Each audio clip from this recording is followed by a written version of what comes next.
안녕하십니까. 도담국어 심원장입니다. 오늘은 재원학생 내신 대비 강좌 수업입니다. 대상 지문은 차별받지 않을 권리입니다. 지학사 국어교과서에 수록이 되어 있고 대상 학교는 동인고등학교 학생 대상입니다. 자, 먼저 이거의 갈래가 논설문이라고 되어 있는데 논설문이 무엇이냐? 설명문과 대비를 해서 살펴봅시다. 우리가 그 비문학 지문이라고 했을 때 대표적인 글의 갈래는 설명문, 논설문이 있는데요.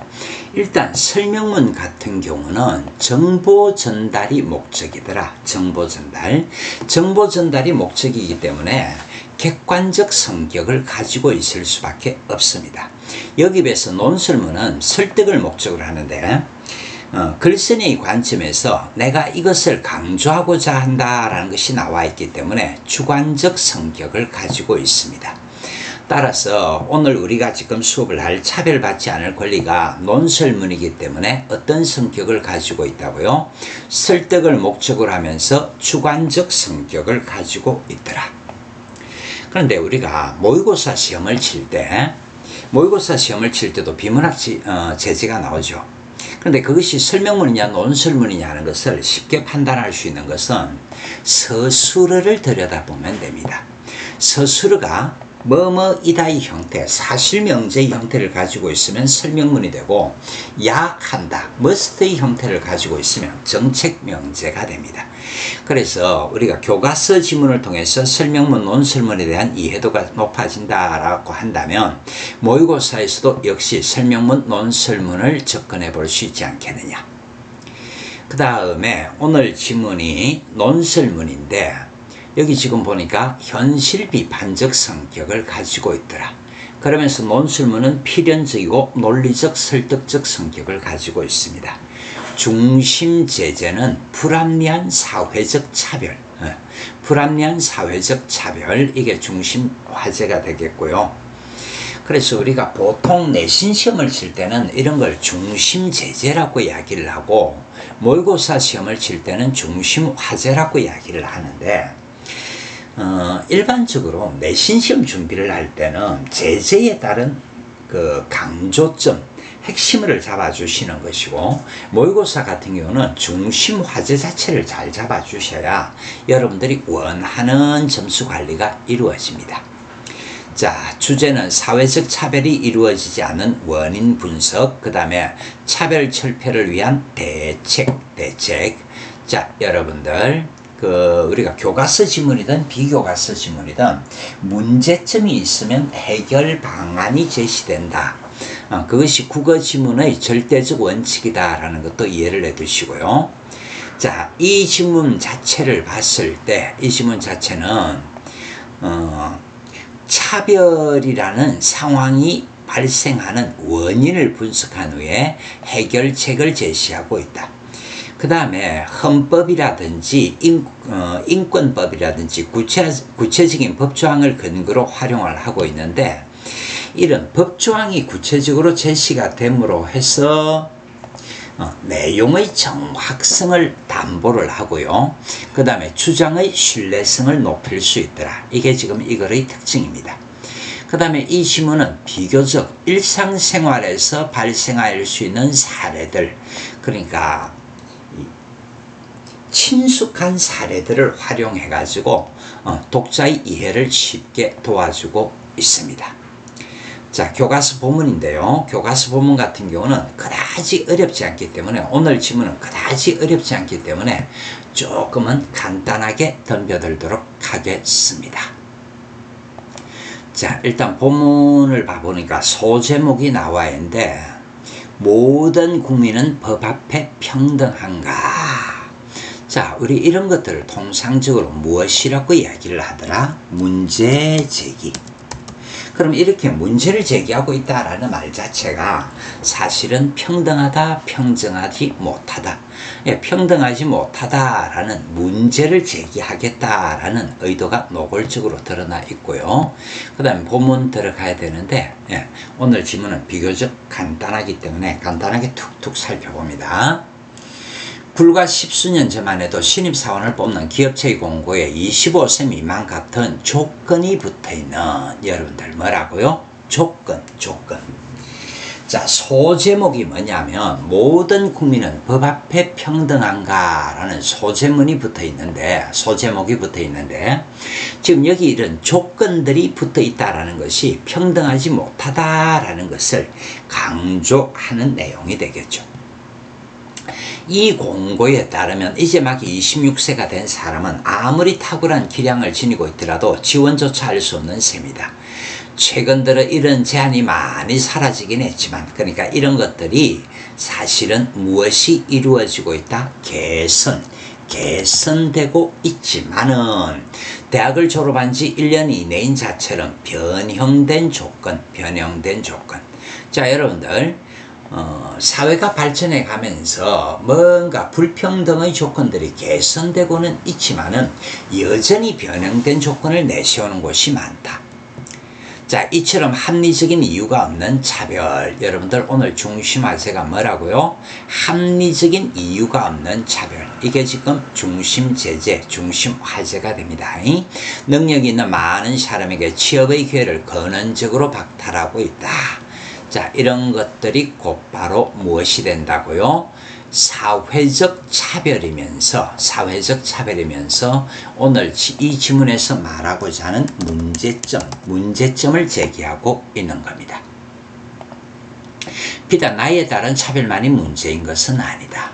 그럼 나이 말고도 다른 차별 요소가 있다라는 얘기인데, 성별이나 신체장애, 종교, 이런 차별이 있는가 하면 심지어 좀 말도 안 되는 것 같은데 B형 간염 바이러스 보균자라는 이런 것들 때문에도 사회적 차별이 이루어지고 있더라. 그런데 이게 문제가 뭐냐면 각종 차별이 일상화. 자, 일상화되다 보면 무감각해질 위험이 있다. 자, 여러분들 이게 지금 첫 번째 위험성 문제점이 되겠는데요. 불평등의 일상화는 사람들에게 무감각을 불러일으킬 수 있다. 이게 문제가 되는 겁니다.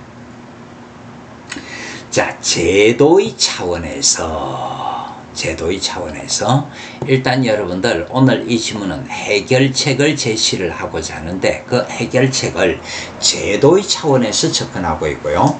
이러한 차별의 예방이나 교정의 실효적 기능을 담당하는 것은 법. 자, 사회적 불평등을 제도적 차원에서 교정하거나 실효적 기능을 담당하는 것은 법이라고 할 수 있다. 아직 충분하지는 않지만 우리도 그런 법조항을 가지고 있다. 우리나라 헌법 제11조 제1항. 여러분들 이렇게 구체적인 법 조문을 제시를 함으로써 어떤 내용의 정확성이나 신뢰성을 높여준다. 정확성, 신뢰성 기억하시고요. 모든 국민은 법 앞에 평등하다. 누구든지 성별, 종교 또는 사회적 신분에 의하여 정치적, 경제적, 사회적, 문화적 생활의 모든 영역에 있어서 차별을 받지 아니한다라고 법에는 분명히 명시가 되어 있다. 그런데 현실에서는 그렇지 못하다라는 것이 문제가 되는 겁니다. 여기서 말하는 성별, 종교 또는 사회적 신분은 수많은 차별 사례 중 몇 가지만을 예로 든 것이다. 국가인권위원회법. 자, 구체적인 법 조항이 나옵니다. 아까 전에는 어떤 말이 있었더라? 아까 전에는 헌법이라는 것도 있었고요. 여기서는 국가인권위원회법이라는 것도 있고요. 차별 금지에 관한 상당히 넓은 범위의 영역을 이미 규정해 놓고 있다. 일단 여러분들 상당히 넓은 범위의 영역을 규정해 놓고 있다. 그럼에도 불구하고 문제는 차별은 쉽게 사라지지 않고 있다. 왜 그럴까? 여기 지금 퀘션 마크가 나와 있는데, 퀘션 마크는 항상 무엇을 나타내는 거? 문제제기, 화제 제시. 그래서 오늘 그래서 다루고자 하는 문제는 차별이 사라지지 않는 이유. 이게 문제가 되는 것입니다. 차별을 막는 법조항이 있음에도 차별이 존재하는 이유는 그 법을 해석, 적용, 시행하는 과정에 다음과 같은 문제점. 자, 오늘 지문의 내용은 문제점이 내용입니다. 그런데 법을 해석, 적용, 시행하는 과정에 문제점이 있다. 예, 오늘 이게 지금 교과서 핵심 내용이라고 생각을 하시면 되고요. 첫 번째 문제점은 성별, 종교, 장애, 나이, 사회적 신분, 출신 지역, 출신 국가, 출신 민족, 용모 등 신체 조건, 혼인 여부, 임신 또는 출산, 가족 형태 또는 가족 상황, 인종, 피부색, 사상 또는 정치적 의견, 형의 효력을 잃은 전과, 성적 지향, 학력, 병력 등을 이유로 한 차별 현상의 상당 부분이, 자, 우리 지금 무엇에 대해서 얘기를 하고 있어? 문제점의 원인에 대해서 얘기를 하는데,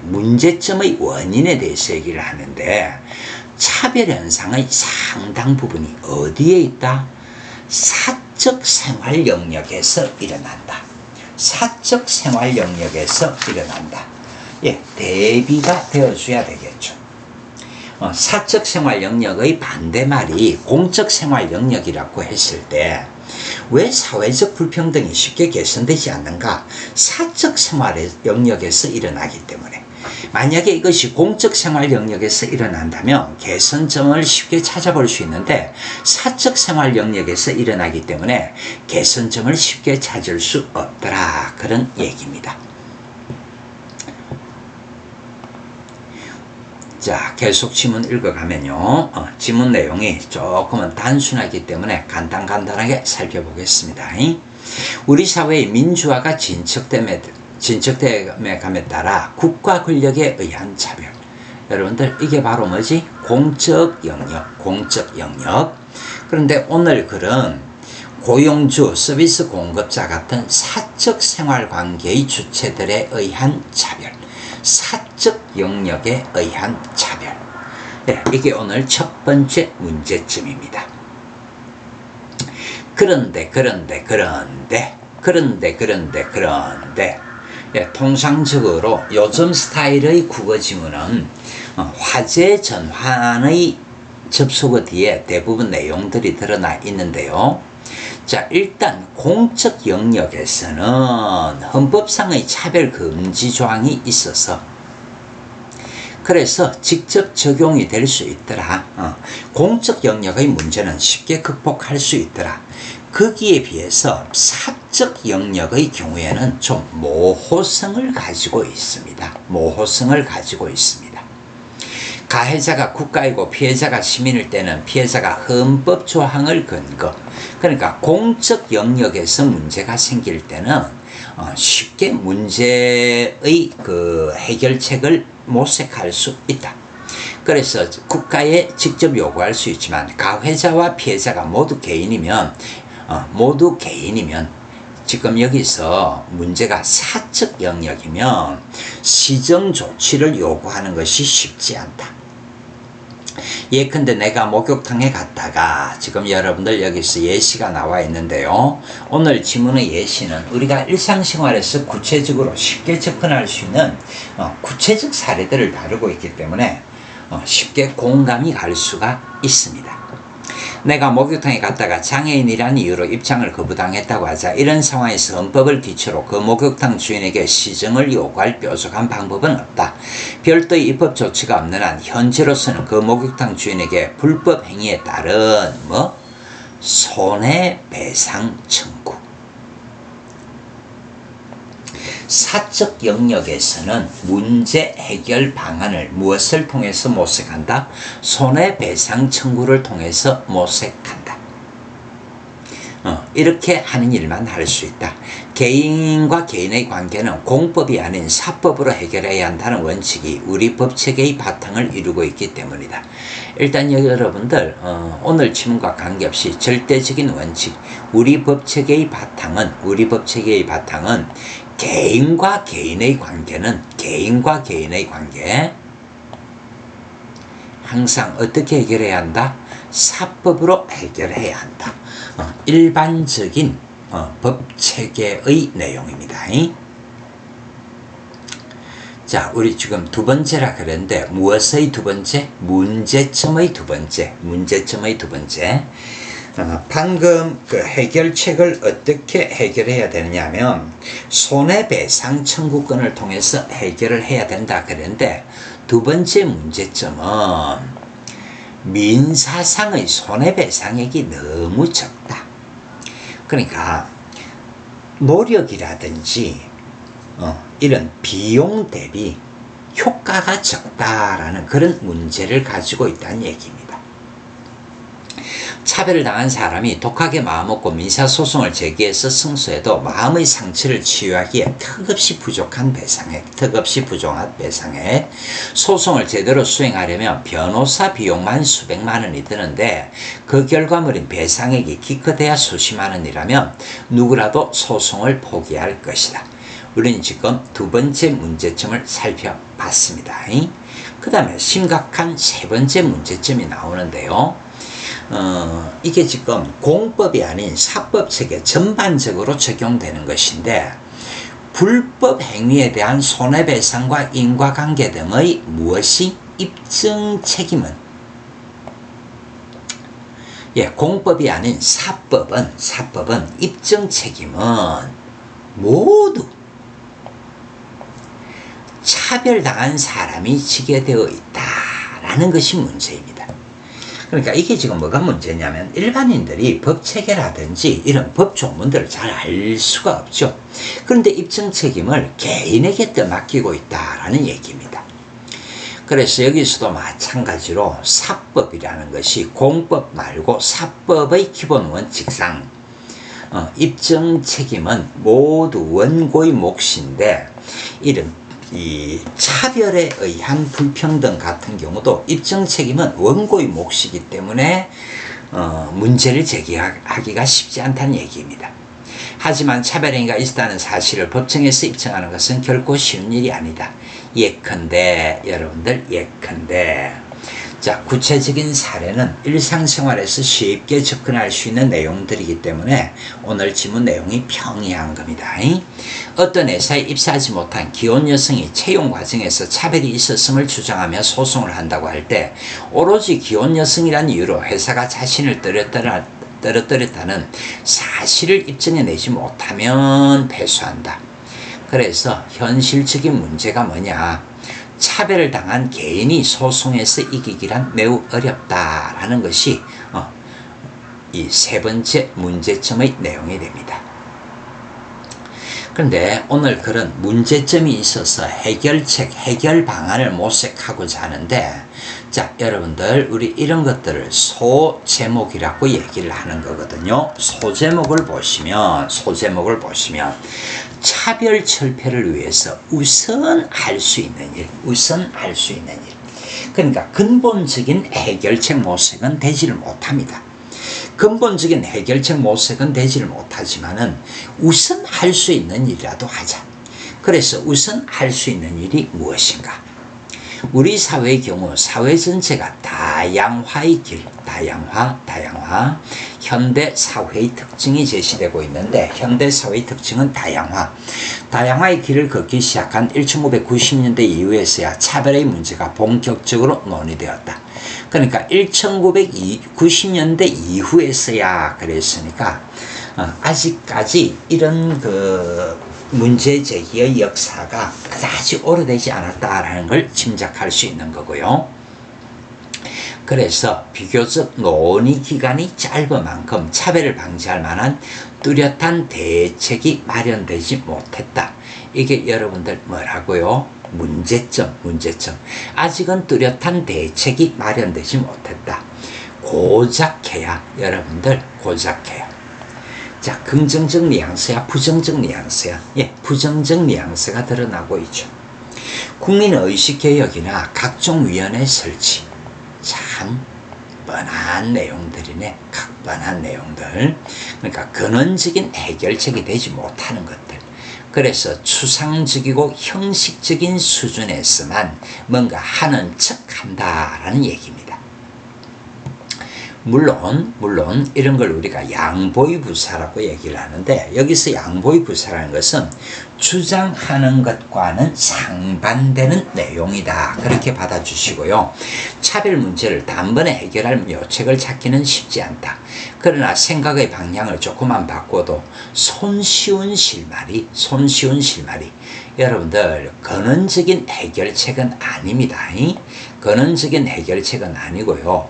우선 할 수 있는 손쉬운 실마리를 찾을 수 있지 않겠느냐.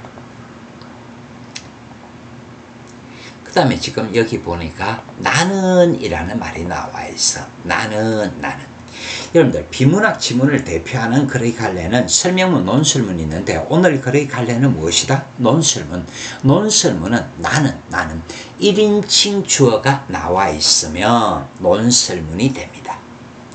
그래서 일단 해결책을 주관적 관점에서 해결책을 제시를 하는데, 차별금지 소송을 늘려나가면 어떻게 되냐. 차별금지 소송을 늘려나가면 어떻게 되냐. 이것이 이루어진다면 의식개혁의 중요한 출발점, 여러분들 차별금지 소송을 늘려나가면 의식개혁이 이루어지지 않겠는가. 이게 이거의 주제문입니다. 토픽 센텐스. 여러분들 우리가 그 형광펜을 쭉쭉 긁어준다든지 별표를 때려준다든지 하는 부분들, 이런 부분들에서 형광펜 긁어주시고 별표를 때려주시면 되는 겁니다.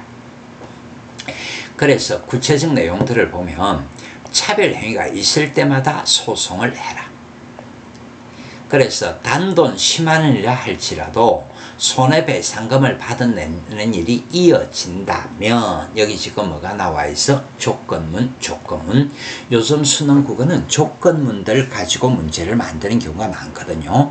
요즘 국어는 이런 조건문들이 핵심인데, 자, 차별 행위가 있을 때마다 소송을 한다. 단돈 10만 원이라도 손해배상금을 받아낸다. 그렇게 한다면 그 결과 서서히, 그러니까 한꺼번에 이루어지지는 않겠지만은 조금씩이라도 의미 있는 변화가 나타날 것이다.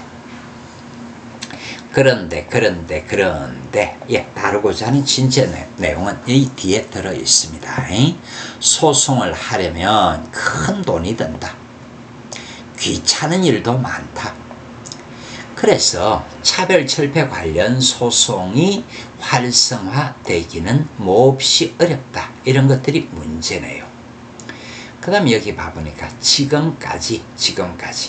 자, 이글이 논설문이라고 했는데, 차별철폐의 문제의 해결책을 모색하기 위해서 필자는 주장을 하고 있는데, 이 필자의 주장 이전에 지금까지는 차별철폐가 어떻게 주목받을 수 있었느냐. 지금까지는 어떻게 주목받을 수 있었느냐. 공적 문제에 관심 있는 소수의 변호사가 신념을 가지고 적극적으로 변호해 주었기 때문이다.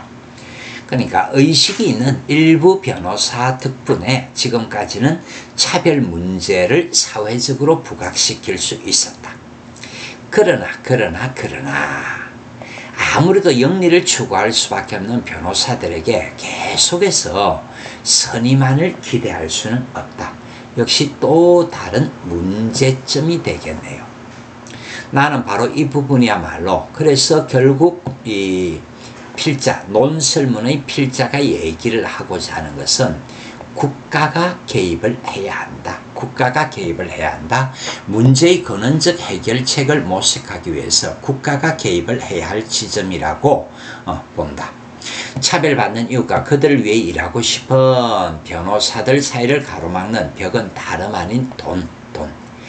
그놈의 돈. 돈의 벽을 무너뜨리는 역할은 국가의 목 아니냐. 결국 돈이야, 돈. 우리나라에는 차별 문제에 적극적으로 개입하려는 의지를 지닌 국가인권위원회가 이미 존재를 한다. 하지만 문제가 있어요. 현재 그 권한은 차별 행위를 단지 뭐만 할 수 있어? 조사. 그리고 뭐만 할 수 있어? 권고. 그러니까 처벌을 할 수 없다. 국가인권위원회가 국가인권위원회법에 따른 일정 역할을 담당하고는 있지만은 시정하고 처벌할 수 있는 그런 권한은 없고 조사하고 권고하는 정도로 제한되어 있기 때문에 여전히 문제가 남아 있더라. 그래서 국가인권위원회가 차별철폐와 시민권 보호의 진정한 보루 역할을 하려면 단순히 조사하고 권고하는 정도를 넘어 피해자를 대리해서 직접 소송을 할 수 있는, 자, 이런 것들이 뭐지? 해결책 제시가 되겠죠. 자, 해결책을 제시하고 해결책을 모색하고 있더라. 그래서 인권 위에 싸우도록 훈련된 변호사들이 차별 관련 소송을 대리하는 일에 매진할 수 있는 기반이 조성되어야 하기 때문이다. 차별 철폐와 관련된 소송들이 계속되면 저력 있는 우리 시민들은, 자, 여러분들 조건이 있습니다. 차별 철폐와 관련된 소송들이 계속되면 무엇이 드러나 있어? 조건이 드러나 있으면 결국 우리 국민들이 차별 금지와 평등의 의의를 학습해 갈 것이다. 그래서 논설문은 필자가 어떤 주관적인 주장 해결책을 제시하는데 그 내용이 무엇이냐 하면요,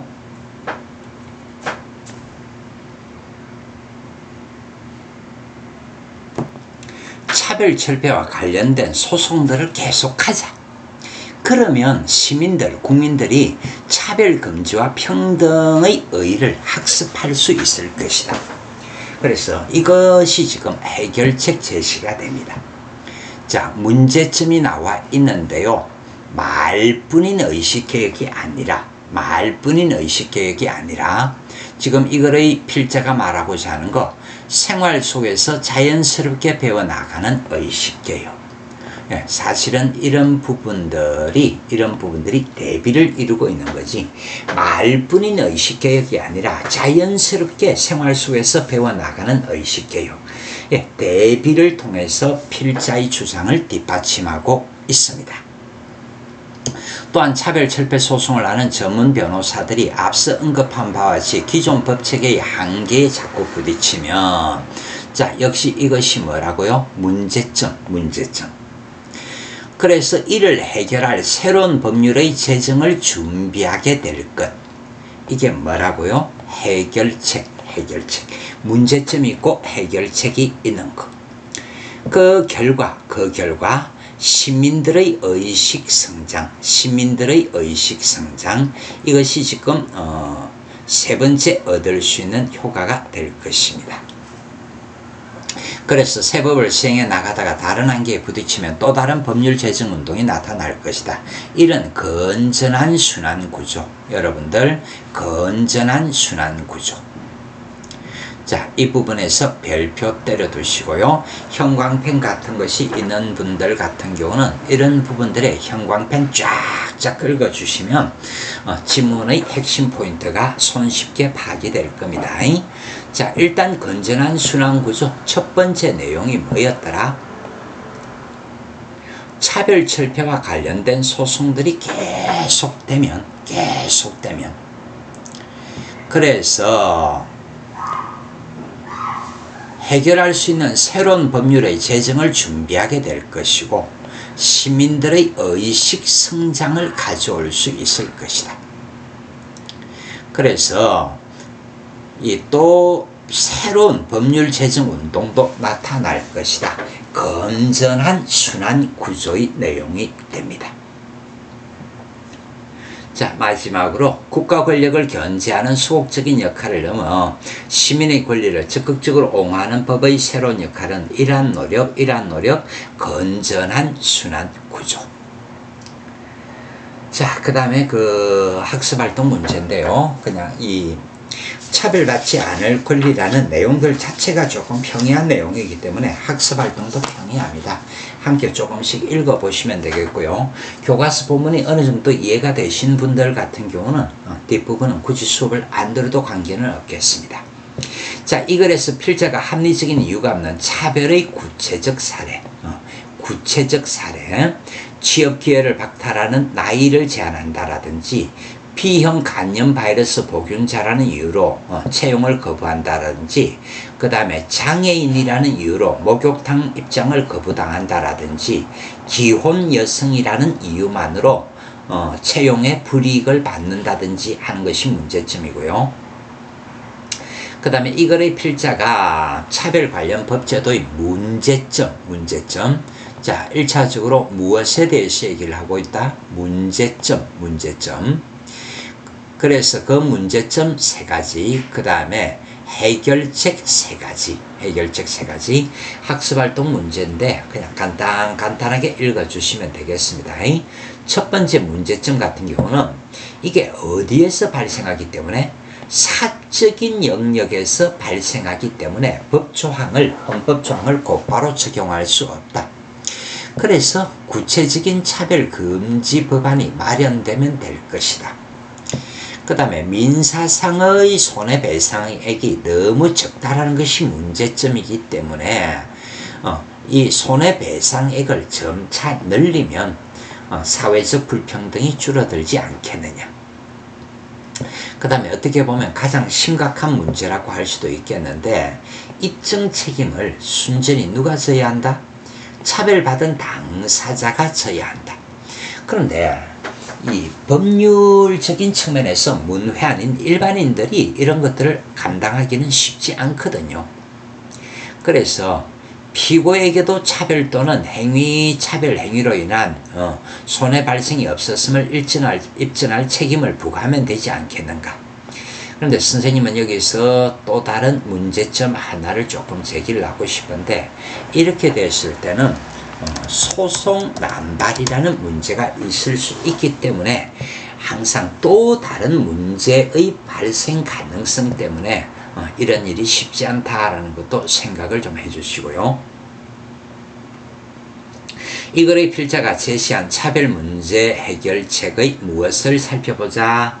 타당성에 대해서 한번 생각을 해보자. 그리고 효용성에 대해서도 한번 생각을 해보자. 자, 이 글의 필자는 국가인권위원회에 소속된 변호사들이 피해자를 대리해서 차별금지 소송을 어떻게 계속 진행하면 새로운 법률 제정 운동과 시민들의 의식 개혁이 일어날 것이다. 건전한 순환 구조가 일어날 것이다. 그런데 지금 이 학습활동 문제는 비판적 사고 문제인데요. 그래서 이 필자의 주장에 대해서 타당성이라든지 이런 것들에 대해서 긍정적으로 평가를 할 수도 있고 부정적으로 평가를 할 수도 있더라. 그래서 이런 상반된 관점은 실제 우리가 족보 문제 같은 걸 풀 때도 나올 수 있는 것이기 때문에 생각을 좀 해주셔야 됩니다. 자, 일단 타당성이 있다, 유용성이 있다라고 생각을 할 때 지속적인 학습 효과가 있지 않겠느냐. 그렇다면 차별을 실질적으로 줄여나갈 수도 있지 않겠는가. 일단 효용성이나 타당성이 있다, 유용성이 있다라고 볼 수도 있는데 문제가 있을 수도 있다. 가장 큰 문제는 소송 남발. 이렇게 소송 남발을 하게 되면 더 큰 사회적 혼란과 갈등이 유발될 수 있지 않겠느냐.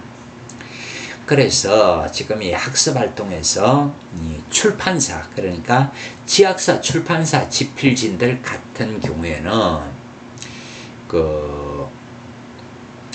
교육과 캠페인을 활발히 전개하면 되지 않겠느냐라고 얘기를 하는데, 이는 출판사 집필진들의 의견이 됩니다. 자, 오늘 선생님하고 수업을 한 것은 지학사 출판사 교과서에 들어있는 차별받지 않을 권리라는 대상 지문을 살펴봤는데요. 내용이 비교적 평이했기 때문에 샘 수업도 그렇게 목에 힘주는 부분이 없이 그냥 수업이 간단하게 끝난 것 같습니다. 오늘 강의는 여기까지 하겠습니다. 수고하셨습니다, 여러분.